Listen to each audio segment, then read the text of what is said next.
जय भगवान विष्णु की जय। माता लक्ष्मी की कृपा सदा आप पर बनी रहे। आपका घर धन धान्य से भरा रहे। आइए जानते हैं कार्तिक मास महात्म्य कथा के बारे में। मैं सिमरू माता शारदा बैठे जिहा आए, कार्तिक मास की कथा लिखे कमल हर्षाए। नैमिषारण्य तिथि में श्री सूत जी ने 88,000 सनकादि ऋषियों से कहा, अब मैं आपको कार्तिक मास की कथा विस्तार पूर्वक सुनाता हूँ, जिसका श्रवण करने से मनुष्य के सभी पाप नष्ट हो जाते हैं और अंत में समय बैकुंठ धाम की प्राप्ति होती है। सूत जी ने कहा, श्री कृष्ण जी से अनुमति लेकर देवर्षि नारद के चले जाने के पश्चात सत्यभामा प्रसन्न होकर भगवान कृष्ण से बोली, हे प्रभु, मैं धन्य हुई, मेरा जन्म सफल हुआ। मुझ जैसी त्रैलोक्य सुंदरी के जन्मदाता भी धन्य है, जो आपकी 16,000 स्त्रियों के बीच में आपकी परम प्यारी पत्नी बनी।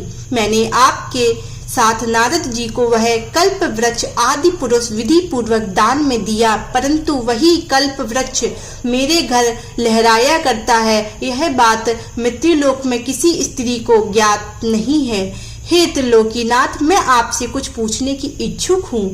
आप मुझे कृपया कार्तिक महात्म्य की कथा विस्तार पूर्वक सुनाइए, जिसको सुनकर मेरा हित हो और जिसके करने से कल्पांत भी आप मुझसे विमुख ना हो।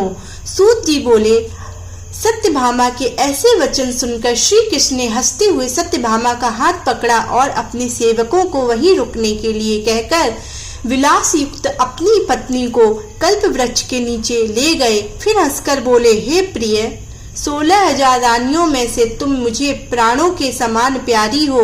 तुम्हारे लिए मैंने इंद्र एवं देवताओं से विरोध किया था। हे कांते, जो बात तुमने मुझसे पूछी है उसे सुनो।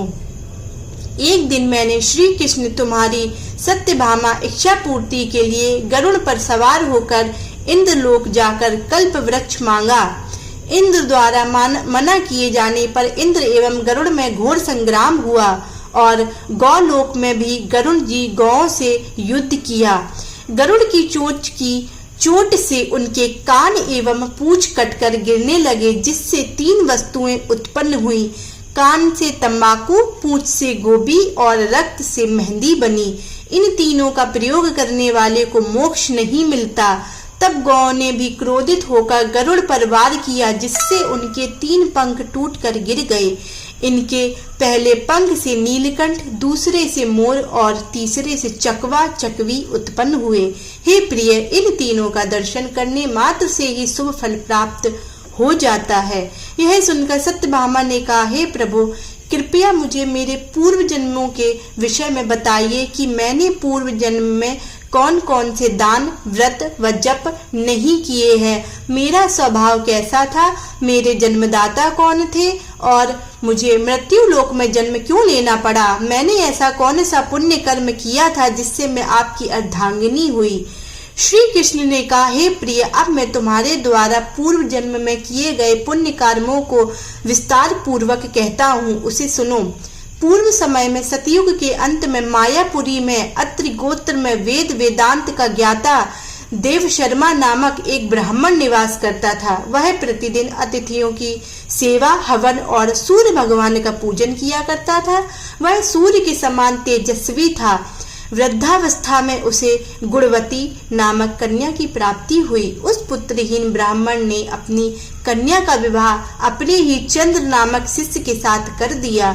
वह चंद्र को अपने पुत्र के समान मानता था और चंद्र भी उसे अपने पिता की भांति सम्मान देता था।